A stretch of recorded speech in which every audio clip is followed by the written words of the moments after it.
doctors, faculty, and staff across the country for selflessly serving the needs of communities. TIAA is grateful for their dedication and persistence. 94.9 KUOW, Seattle's NPR news station. Sound stories, sound voices. It's 12:07, time for KUOW's Week in Review. Welcome to Friday. Welcome to the Week in Review. I'm Bill Radke. I'm in my bedroom alone and yet not so alone because I can see the strangers, Charles Mudede and CrossFit David Croman and Q13's Brandy Cruz.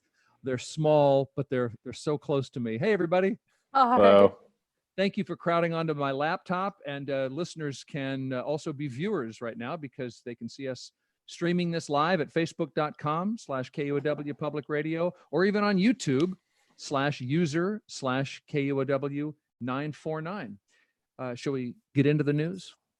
Let's do this. The Centers for Disease Control says cities should think twice before taking down homeless encampments during a pandemic because the people who were living there not only lose contact with their caseworkers, they tend to scatter outward, risking more disease transmission. This week, the city of Seattle cleared out 2 big homeless encampments downtown, one under I-5 in Chinatown International District, the other nearby on Weller between I-5 and Rainier. Mayor Jenny Durkin says if the city cannot make an encampment safe to the public, they give the residents notice and they remove it. We've done that in very limited circumstances. I think to date, there's only been 2, maybe 3 encampments where we've had to go to that extent. And Weller Street and King Street had some particular public safety and health threats that we were not able to mitigate or manage. Brandy, what was so bad about these encampments that it outweighed CDC's general guidelines? Sure. So there's some differences there, but she had mentioned one of them being public safety. The King Street tent city had a homicide with a firearm, and so that's certainly something that the city of Seattle brought up as a concern, that someone was fatally shot there. And then you also have some concerns, and this isn't just true right now. I mean, I think that this has been true whenever the city has looked at clearing a camp about just the conditions of the camp health-wise in terms of not only public safety, but, is it clean? Is it a clean and safe environment? And so I think that compounded with public safety at these camps made the city feel like these are ones that they needed to take the extra step of going into clear. Some Seattle city councilors want to make it harder for the city to remove homeless encampments. David, how so? I mean, it would codify some of the restrictions urged by the CDC in some ways. It would basically say, these encampments are not to be moved except for in these sort of extreme circumstances. That bill is almost certainly not going to go anywhere because it's a piece of emergency legislation, which means it needs 7 council members to sign onto it, and crucially, it needs the mayor to sign it. And the mayor is not going to do that. And even if it was to be signed into law, it's sort of hard to see how it would make that much of a difference in some ways because it carves out, encampments that are considered hazards. Well, the mayor has clearly considered the encampments that were cleared as hazards. So you'd get sort of maybe into the same debate around, language and what actually is considered a hazard. And Charles, what's your take on the homeless encampment debate we've got going on here during this pandemic? I mean, I might be a little too predictable, in fact. The whole thing about the homicide just cracked me up because there's homicides all over the city, and we don't just shut down sections of the city because there are firearms in homes. I mean, there was a homicide involving, not a homicide, a man was shot after kidnapping a child here. I mean, there's stuff.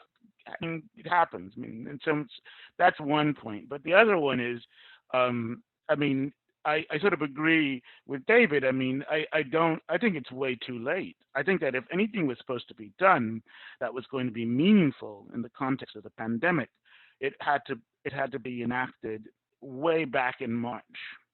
Right now we're pretty much, I feel, if we're lucky, we're in the second half of the shutdown, and so I don't see the political viability at this point for measures of that kind. It would have, they had a chance maybe in April or even in mid-March when people were really worried about the extent of the damage that the pandemic was going to do. But nothing, I mean, there wasn't an aggressive attempt to solve or to realistically include the homeless population in the in attempting to check the virus. So, Brandy, anything more to say about what the city council, at least three city council members want, and the mayor's opposition? Well, I do wonder, I mean, how much of this is actually based in their concern for the homeless specific to the coronavirus crisis, or just furthering a policy that they wanted in the first place. I mean, this isn't new to them to have issues with the navigation team's work and with what some people refer to casually as sweeps of homeless encampments. You know, it's similar to me to the conversation and the debate surrounding Shama Sawan bringing back up the Amazon head tax, but tying it into emergency situation. Some saying all she was trying to do is push a political agenda by using or leveraging the pandemic. And so I wonder if they're saying, look, this is what we want anyway. We want to make it harder for the city to go in and remove these camps. So let's try to tie it into an emergency situation, almost guilt it through in a way. So I wonder about motivations there a little bit, about now all of a sudden there's the necessity to do this because there's a pandemic. They think there's a necessity to have stricter rules about this pandemic or no pandemic. Speaking of the proposed tax on big Seattle businesses, you know, in King County, you might hear a government official say, well, we'd like to spend more on helping homeless people off the streets, but now we couldn't possibly, we're in a recession, we don't have the money. But down in Portland, voters in the 3-county area there just decided to tax their wealthiest residents and biggest businesses to raise something around $2 billion over a decade to address homelessness. David, maybe you should remind us why that's not going to happen anytime soon here. Well, the sort of the core of the Portland area. We got to change the tone of this, man. Well, the core, the absurdist tone, is that what you're saying, Charles? Well, I mean, legally, it's not going to happen because the core of the Portland proposal is an income tax on high earners, and in Washington, that's not legal. That's not the entire proposal. There is also a tax on some large businesses, which is something that, as most people know well, the city council has tried numerous times to do. But, you know, I mean, polling shows pretty broad support for taxes on rich people as in this area in particular. And if it was, you know, possible for Washington state to pass something similar as what happened in Oregon, you know, I think it would have a pretty good shot of passing by the same margins that it did around Portland. But yeah, it's not going to happen because they just can't structure it in the same way that Portland and those counties were able to. Charles, Washington, Seattle is in really a strange spot. Particularly, even Washington is in a difficult spot because the two things that would actually work to alleviate a lot of this, these problems, these economic problems, there's only two. There's really, two solutions. One is deficit spending, and the other one is taxing the rich.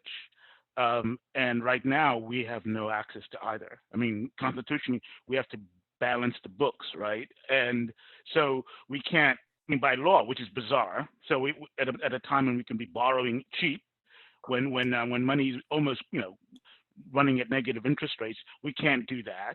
We can't tax the rich because we have a fixed tradition that makes it almost politically, not possible. And so what are we supposed to do in this case? I mean, really, my big thing is, I'm not actually, so I understand Sawan's position, but at times it feels like, kicking a dead horse, and I would actually turn my guns towards deficit spending. I'd actually say right now we have to, what's more realistic is demanding that the state actually starts to run losses and not worry about balancing budgets during this crucial time. And it's not a, you know, I mean, people are like, Well, there might be another session. people laugh at that, but that's because we have a religious kind of lock on this notion that books have to be balanced. And there's nothing but a belief in that. It's not mathematically precise. It's a political decision. Brandy? Well, I mean, I think that if the state wasn't so busy sending hundreds of millions of dollars in our taxpayer money to Nigerian fraudsters, maybe we'd be able to spend some of that on helping the homeless. So before people want to go digging into pockets for more money, maybe the state should show that they can take care of the money we have. I'm sick of this kind of notion that this money is just manifests out of somewhere. I think politicians lose sight often with I think politicians and some people, you know, progressives, I think, fall in that boat with this notion that they forget it's their money, that they forget, you know, especially in a time right now when so many people are struggling financially, that, you know, this is the money you work for that you hand to the government. And, you know, when we see news like we saw this week with the massive unemployment fraud, that it's like just as if they would take it from you and light it on fire. And so this idea that, but you know what I mean? I mean, that's totally unfair.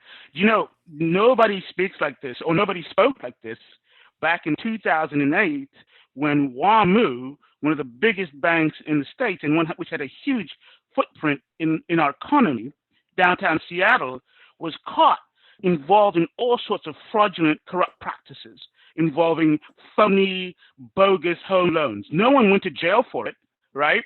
But we don't say, oh, darn it, private sector, they're just a bunch of losers. They just go, you know, they just don't know how to handle our money. And what happened is 10,000 people in downtown Seattle lost their jobs. And you know what I mean? I'm just saying that about that. But I'm just saying that corruption is. I'm not saying that what the state did, but I don't want to act like corruption is only something to deal with government inefficiencies, government cluelessness. No, I would actually say corruption is the scale of corruption you will find at the private level soars beyond anything you'll find within our government institutions. Yeah, 100%. I'll just say really quickly on that. I absolutely agree. I don't think that the government or the private institutions are without scandal. But it's actually a good comparison that you draw, because I wouldn't give my money to a financial institution. I wouldn't put my money in a vault without a lock on it. I wouldn't give my money to a financial institution that was going to squander it or it was going to disappear. And I would be incredibly angry if it did. Sometimes I feel like there's not that same connection to the money that we give the government as taxpayers, where, you know, if the government loses hundreds of millions of dollars, it's sort of like, oh, well, we'll give them more. Where you'd never have that attitude if it was money you had given to a private institution. So I actually think that the comparison is very apt. I want to get in here because whatever you think of whether fraud has anything to do or should be tied to a tax increase, a vote yes or no, I want to explain the fraud that we're talking about. Our state security department commissioner this week, Susie Levine, confirmed that this fraud is happening with unemployment claims. And of course, with all the people out of work because of the pandemic, that's a lot of fraud. At this point, we have tens of thousands of individuals whose stolen information has been used to file fraudulent claims. And we believe that this translates into hundreds of millions of dollars. Does anyone know why Washington State was particularly targeted? All kinds of states are having unemployment claims. There's a couple thoughts on it. Our state has one of the highest, maybe the second highest maximum weekly payout for unemployment benefits. We're very generous when it comes to the amount of money we give to people who are out of work. And so in that sense, it's more lucrative perhaps for them to target us because they get more bang for their buck for the amount of successful fraudulent claims they're able to make. And then I think this is a question that's gone unanswered as to whether there were any flaws or sort of vulnerabilities in our system that allowed for that. But it doesn't sound like it was tied to a data breach necessarily of our state system. So I tend to think it was because they knew it would be lucrative. And the area was the first to get hit. I mean, we started seeing layoffs in restaurants. You know, when Seattle media started publishing stories about layoffs in restaurants, it was kind of the rest of the country was still sort of living life normally. I mean, we saw those layoffs way earlier. And then also to Brandy's point, Washington does have I think maybe the strongest, the largest unemployment trust fund in the country. So if you're going to tap a resource like this, it's probably a good idea to go after the one that's the most bottomless. But why didn't the state catch this earlier? You know, yeah, go ahead. It's sort of frustrating for people who want to see government function well when it needs to at the most, because you know what they were trying to do was get these claims out as quickly as possible to people, because they understood that people were losing their jobs very quickly, and you know, in a place as expensive as, say, King County or Seattle area, a single missed paycheck could mean a lot of evictions and homelessness. And so they were trying to get this out really quickly, but in doing that, they they didn't include as many of the sort of safety security measures that they had before. And now we're seeing that they're having to go back and you know, this original intention of acting quickly to get people money as fast as possible is totally backfiring on them now, because they're having to go back and basically recheck all their work. People who are on unemployment and who have been receiving payments are having to prove that they're real. They've delayed payments to people. And so it's really a shame for the people who legitimately need these unemployment dollars, because they're just not coming in as they should be right now. Yeah, I can make a prediction, because the information is still coming in. We're still in the early stages of this being explained. And what I've noticed in similar kinds of fraudulent activities involving Nigerians is that usually it's kept below the radar. So what happens is they don't really go for a lot of money. They just siphon a little at a time. You'll find that what they'll find is there's probably a bunch of accounts where there wasn't this, you know, attempt to seize a large sum, but just to quietly direct some of the stream in their direction. And that has happened before, and I have read that about extensively. So my prediction is we'll probably find this to be a little more widespread. And then later on, I think the other states will catch on. There's a good chance that Seattle or Washington, the Washington unemployment department probably caught this early in a way that the other departments might not have, just are still kind of a little behind on this. So we have yet to see what, as this story grows and becomes national, we may start to hear about more other similar situations in other states. Those are my two predictions. Well, then, from what you know about fraud, what are the odds of us getting any of our money back? None. Zero. Oh, it's gone. Yeah. You know what though? I got to tell you. You know, a lot of people might know this. I'm a Zimbabwean, and I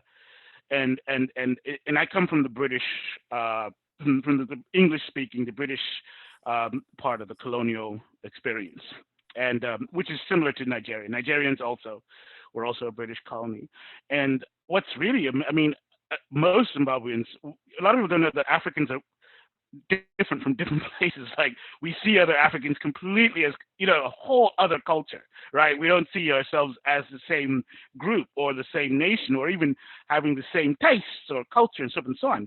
And so even for somebody from Zimbabwe, you know, it is pretty kind of like amazing that, you know, because that a group in Nigeria would go to that, would have the nerve, almost, I don't want to say the word which I want to say on the radio, to, you know, to do that, right? You will never find a Zimbabwean with that kind of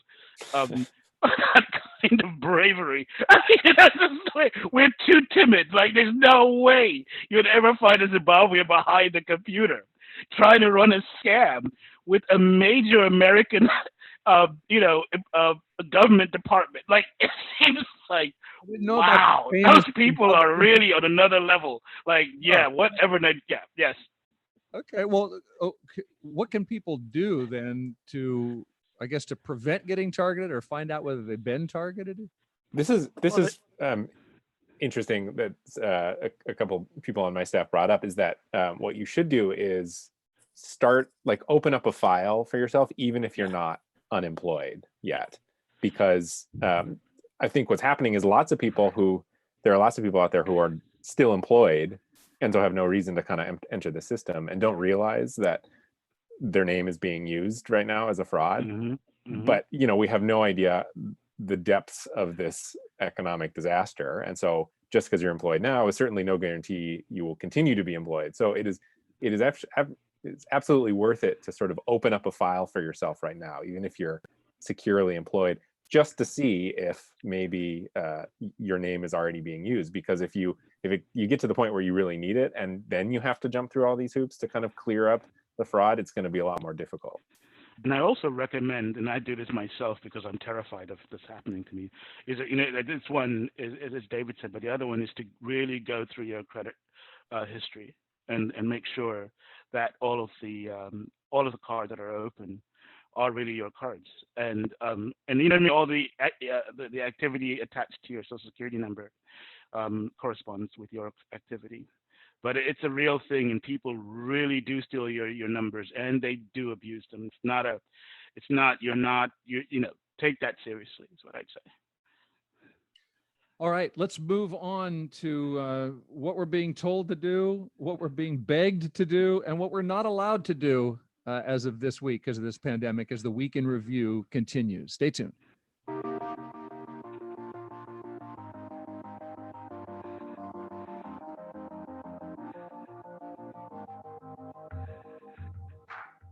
Support for KUOW comes from Bill and Paula Clapp, who salute the 160 members of Global Washington who are addressing the COVID crisis in the developing world. Learn more about how to help at globalwa.org. This is 94.9 KUOW Seattle. It's 12:28, and we return to KUOW's Week in Review. With Crosscuts, David Croman. With The Strangers, Charles Modete. With Q13's, Brandy Cruz. They're all with your host, Bill Radke, and we're doing this visually as well. You can watch us streaming live at Facebook, KUOW Public Radio, or on YouTube, /KUOW949. Hello, and welcome aboard. This is bus number 949, Destination Newsville. I'm your news bus driver, Bill Radke, and next to me, riding shotgun, say hello to the folks, Jeff. I'm Dr. Jeff Duchin, Health Officer for Public Health Seattle. King County requires that you wear face coverings over your nose and mouth on King County public transportation while on board. Please wear a face covering to protect your operator and your fellow passengers. Thank you. Thank you, Dr. Duchin. And it's not just buses. King County requires you to cover your face in stores and wherever social distancing isn't possible. Why? Here's King County Executive Dow Constantine. How's that mask rule going, Dow? Anecdotally, I think people are doing a decent job. I know just from overhearing that a lot of folks were not aware. So we're continuing to try to get the word out. Not aware, still trying to get the word out a week or so after the mask mandate. Brandy, how's the mask directive going in your part of the world? I was just, for those on the live stream, I was digging through my purse for my mask, which I have to have two because, so I was just on set. So you can, people on the live stream can see how much dirty makeup I get on my mask. So I've got to go through them every day. Is it makeup or is it just makeup? It's just makeup, but it looks gross. But I think that I do agree with Dow there that when I go out and about, the vast majority of people I see are wearing their masks. My boyfriend, he's going to hate that I throw him out here. He's not fond of the mask issue, but we have a rule in our house that if he's going out with me, he's going out with a mask on. So he's been willing to acquiesce to that. And I think that there's people who have issues or concerns with, whether the masks are really necessary in certain settings. Like we see all these mask warriors demanding to be allowed in Costco without a mask on and forgot about private businesses being able to set their own rules. But I have audio of that. Costco requires masks nationwide in its stores. And as you say, in Colorado, a Costco shopper refused to mask up. A store employee asked him to comply, and the shopper pulled out his cell phone. I just put you on my 3,000 follower Instagram feed, mostly local. Hi, everyone. I work for Costco, and I'm asking this member to put on a mask because that is our company policy. So either wear the mask. And I'm not doing it because I woke up in a free country. Cool stuff. No longer in our warehouse. You need to leave. He's gonna take the card away because he's a. There he is, walking away with all my stuff. There he goes. Because I'm not a fucking sheep. Actually, I think you are the sheep. You're in line at a Costco, and the big sheep dog just told you where to go quite calmly and confidently, by the way. I just had to, there's so many, I mean, it's such a glorious video clip. The fact that he makes sure to mention that he's got a 3,000 follower Instagram stream. And so it's really going to do some damage to Costco. But, you know, I just laugh when you're talking about your rights and people thinking they look like patriots when they're doing this, when in reality, you know, we're talking about rights when a private enterprise decides and tells you can't come in if you're not wearing a mask.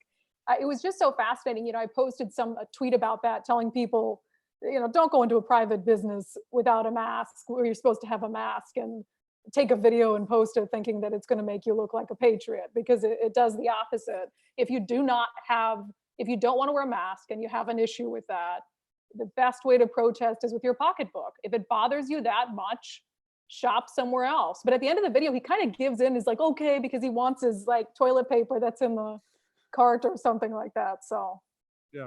Not his yet. Why didn't he wear a bandana or something? You can look kind of like rough and rugged. Put a bandana on, some sunglasses. I mean, what's wrong with that? You look like you're gonna rob the place. You know, I'm really upset with that directive, by the way, because it wasn't enforced. I mean, businesses can tell people to leave, right? But if you actually use the train or the bus, it's required, but it's not enforced. The directive has no teeth, and you know, there is to me this constant message, like, and it's coming from all sectors of the media, that somehow the people who want us. The people who want to use masks, or who want people to, to wear masks or something like that, that they're imposing or limiting the freedom of other people and so forth and so on. When actually the truth is, we just want to get out of our houses as soon as possible. Why can't they understand that if you wear this mask, we will be out of this situation sooner than later? It's not a matter of like trying to tell you what to do with your life. We're just like tired of being stuck in rooms doing meetings on Zoom. Look, just wear the mask. That's all. We're not trying to tell you to we're not trying to emasculate you. We're not trying to tear up the Constitution. We just want to go back to bars and restaurants, but we want to do it soon. We don't want this to drag on anymore. That's the message the left should be sending to people, and all these guys going to the state houses with their AR-15s, like, please, please, please, we want our haircuts too. On the subject of it not being, enforced, they can enforce it, but they're never going to be able to do that. And I would be just mind boggled if the city had enough resources to enforce a mask requirement, at a time when they don't enforce a heck of a lot of other things. And so, that would just be, I think everything as part of this crisis it's been about public buy-in from the beginning, and it has to be about public buy-in. The public has to want to do these things. And that's why you've seen the governor from the beginning. He knew that if you didn't have public buy-in, that none of this it was all going to be for nothing. And that's the reality of the situation, because I think there are probably a lot of these things they're putting down that wouldn't withstand a court challenge, but the governor doesn't want to go that far. The mask ban, that's something a little different, but you have to have public buy-in in these things from point A to point B. Anybody, what Dow Thompson had said, like anecdotally, he said it's working. And so we're left with sort of this thing. I mean, we can't actually enforce these things a business has a choice, and so they can enforce it, and it makes a difference. But we need to tell all businesses that you must enforce this. I mean, it's not to me. It's not about. I think we're making a mistake when we try to have a back and forth. Like, this is a discussion that where we can talk amongst ourselves and somehow, we reach a compromise and a solution between ourselves as to what, I'll go to this place where they allow me to wear a mask. And that's not how the virus works. I don't know what planet people are on. Are you always law and order, Charles, or only in a pandemic? Oh yeah. You see, I knew this. Everybody's like, Charles's communist side is finally liberated here. It's gonna come out full force. I mean, how would you enforce this though? I mean, be realistic. No, How no. would you enforce it? You just can't. No, It's- no, You have to have public buy-in. You know, if I go to a park, I'm not allowed to drink. I mean, I know that I can actually receive a citation. I'll be in No, trouble. but you'll get away with it in the city of Seattle. You go to any park in the city of Seattle, crack open a beer. You're not going to have an officer come up to you and say anything to anybody. People do it all Okay, the Seattle, time. Seattle, that was a bad example. I'm sorry. I will not. I'm sorry for raising that example. Let's forget about it and go back about 2 minutes ago when I was right. Okay. Not just a timid Zimbabwean. This is Charles Medete and Randy Cruz and David Croman. So speaking of the things we can do and can't do, we're only in phase one of Governor Inslee's 4-part reopening here. If all goes well, we could go into phase 2 in a couple of weeks, which means you can do some more eating in restaurants and working out. But do you guys think people will want to, with the restrictions and the forehead temperature checks and the masks? You think people will want to come out and do the things they can do? I think the thing that most people want, at least what I want the most, is less about restaurants and more just sort of the license to see people again. I mean, I think maybe what we would see, because phase 2, you can see 5 people outside of your household per week, which is a lot more than 0. And that I think would take people a long way. And you know, the governor asked when asked a couple, maybe last week, whether he would feel confident going to a restaurant, said, you know, if the experts are saying that we can do it, then yes, I would go do it. And I think there could be some of that, you know, especially if some cities have made changes to allow restaurants to more easily have seating outside. They've kind of taken over some sidewalks or streets and things like that. So I think there were sort of very obvious gestures towards making restaurants and bars more safe. Then I think people are really hungry to get out and do stuff. Yeah, I agree. I think that to me is one of the things I'm missing most, is just seeing a couple friends here and there. I mean, I was never a huge socializer anyway, but now I realize that just taking away the option to, you know, meet a friend for lunch or something just has a huge, mentally and emotionally draining impact. So I agree with David. I think that's what people are looking forward to. And there's also some things allowed in phase 2 that people need. Hair salons are open. I mean, my hair is growing like 5 inches and I really need to get a cut. And so I think there's some things that out of necessity, people will probably go do.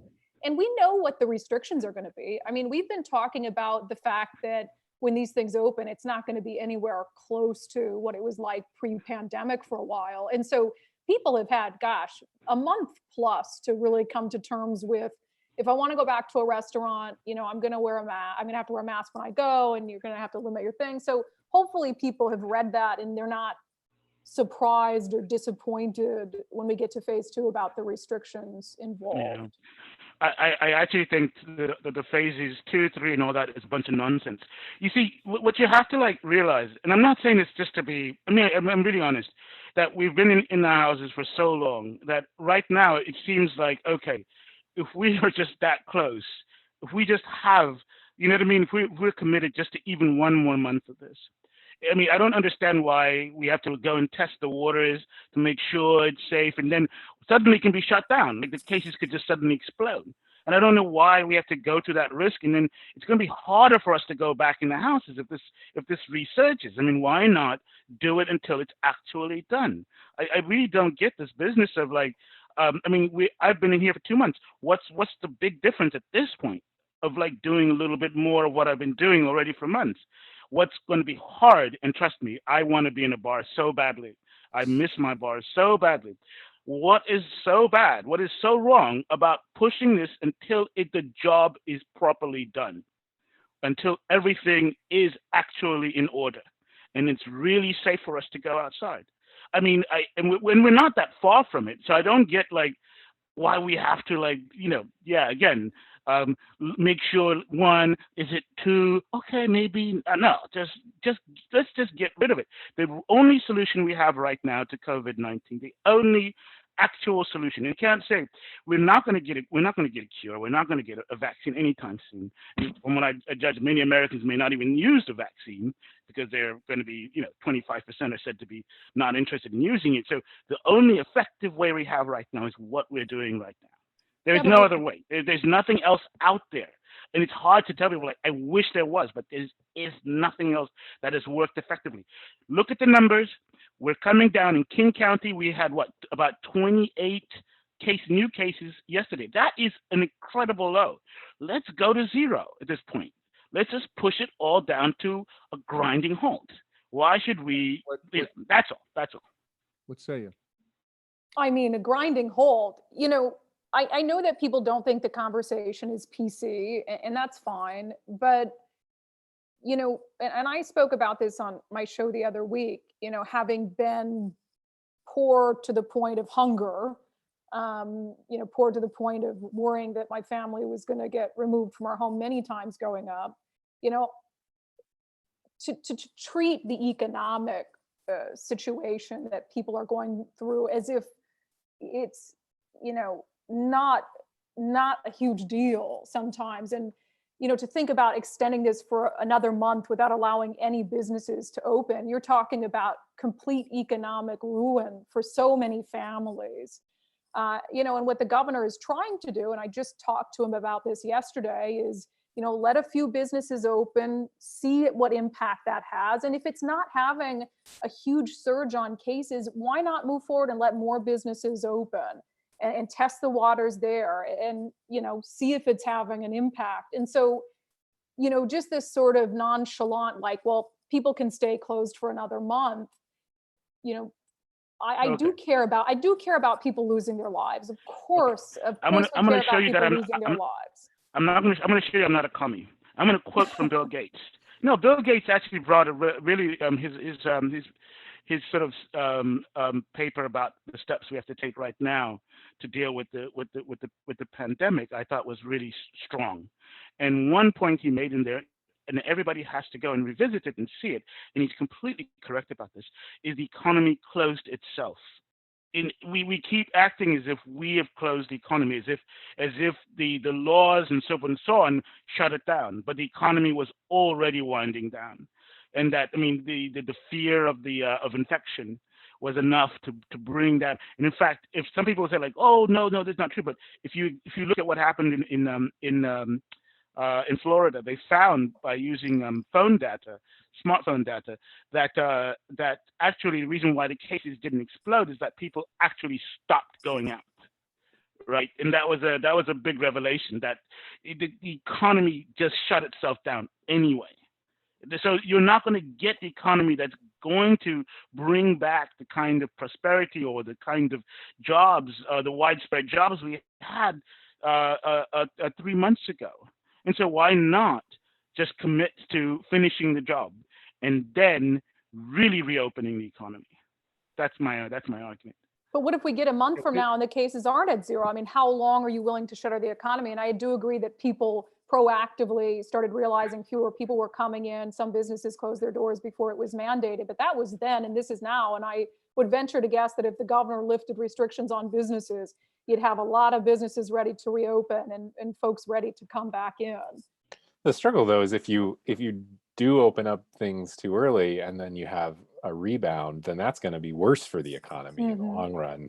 And as a governor who has mostly overseen boom times in Washington State, I doubt anybody wants to see the tax revenue start to go up again as badly as he does.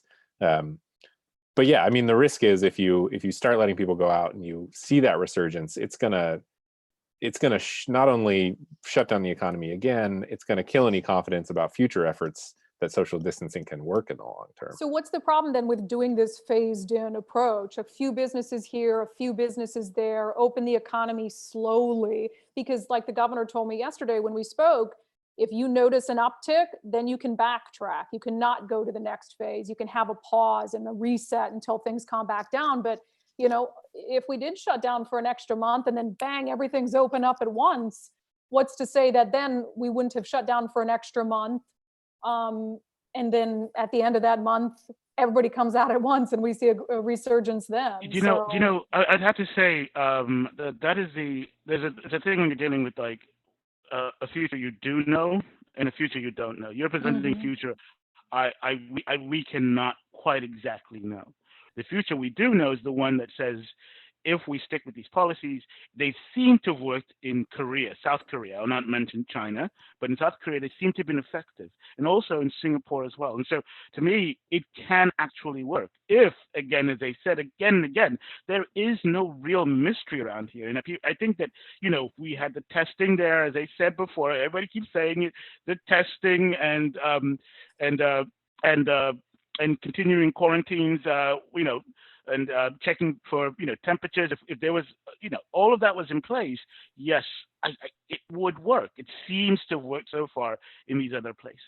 Okay, I'm going to pause the discussion here because we will find out in a couple of weeks whether we are or not going to phase 2. And as we've said, some people are already making the decision for us, including Folklife and now Seafair and a lot of other non-summer activities that we're going to talk about when we return and wrap up the week in review.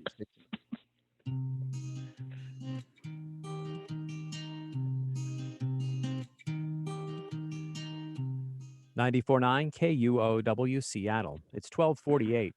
Speaking of reopening after the shutdown, President Trump says he wants all places of worship in the United States to reopen this weekend, and he wants state governors to make sure that happens. We'll bring you that story as part of BBC NewsHour, which begins at 1 p.m. Support for KUOW comes from Overlake Medical Center and Clinics, with a cancer center designed by patients, providers, and staff that combines treatment and support in a healing environment to treat the whole patient. Details at overlakehospital.org. It is 61 degrees in Seattle. The forecast says it should be partly sunny this afternoon with a chance of rain. And now back to KUOW's Week in Review. I'm here with my Week in Review panel, Crosscuts David Croman, Q13's Brandy Cruz, and The Strangers Charles Mudede. You can watch the show streaming live at facebook.com/KUOW Public Radio or on youtube.com/user/KUOW949. So we are heading into Memorial Day weekend, and this is the time when we usually start celebrating summer early. Folklife is supposed to be this weekend. That's canceled. They've also just canceled Seafair, so no 4th of July fireworks on Lake Union, no Blue Angels, etc. Capitol Hill Block Party is gone. Summer camps are canceling overnight camps as well, although on Orcas Island, Camp Orkyla counselors are trying to keep up the summer spirit online. We are going to do a lot of exciting things in the next 7 minutes for this live experience. One of them to look forward to is the Great Caddis Fly Race of 2020. Oh, my kids were supposed to go to Camp Orkyla in July. I guess we'll just watch other people at camp on our screens. What's your summer going to be like?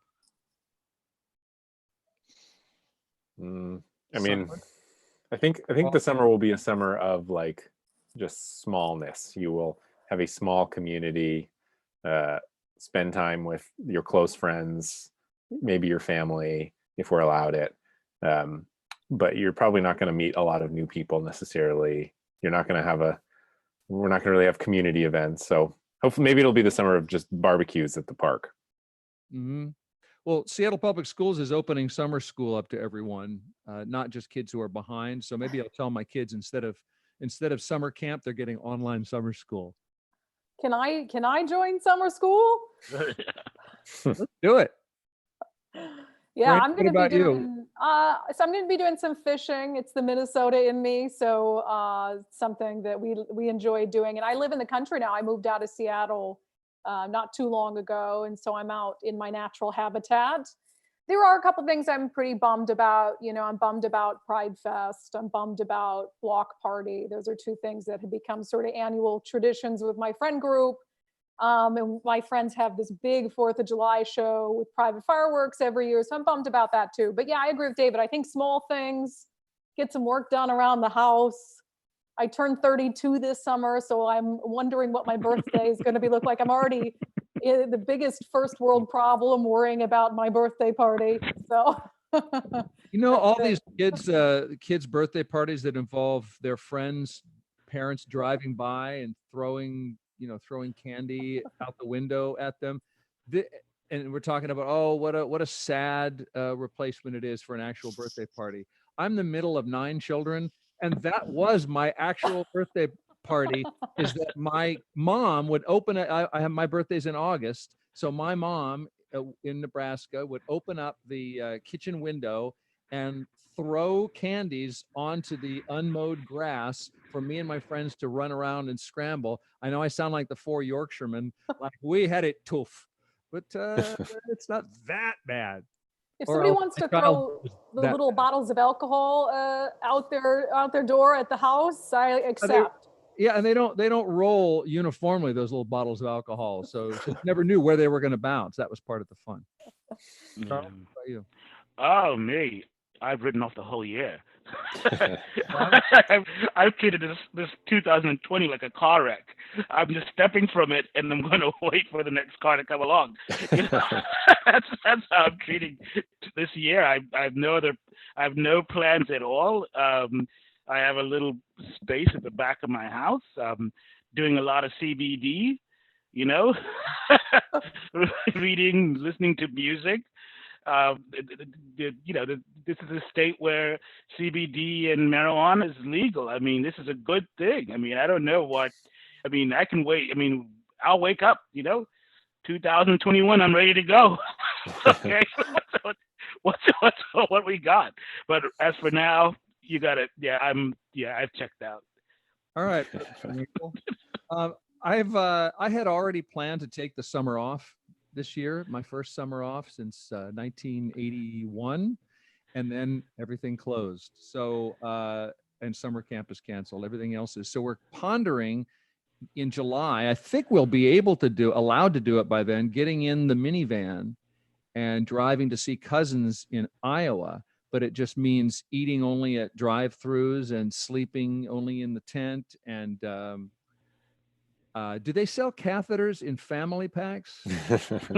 Involved? I'm just not sure what adjustments we're going to have to, what kind of mason jars we're going to have in the car, but we might make it work if it's all legal. Yeah, to be honest with you, Bill, I wouldn't recommend leaving anywhere during this pandemic. I'm going to be the one who has to tell you this. All right. I'm so sorry. I badly want to visit Vancouver. I want to go back to New York City, but I'm totally terrified, even if I'm allowed to leave where I live in case something just goes upside down very suddenly, very quickly, and I'm stranded in the middle of nowhere. So I will not leave home until I am certain that this whole situation is under control. Meaning we would close down the Iowa's western border, and I wouldn't be able to drive the minivan back home?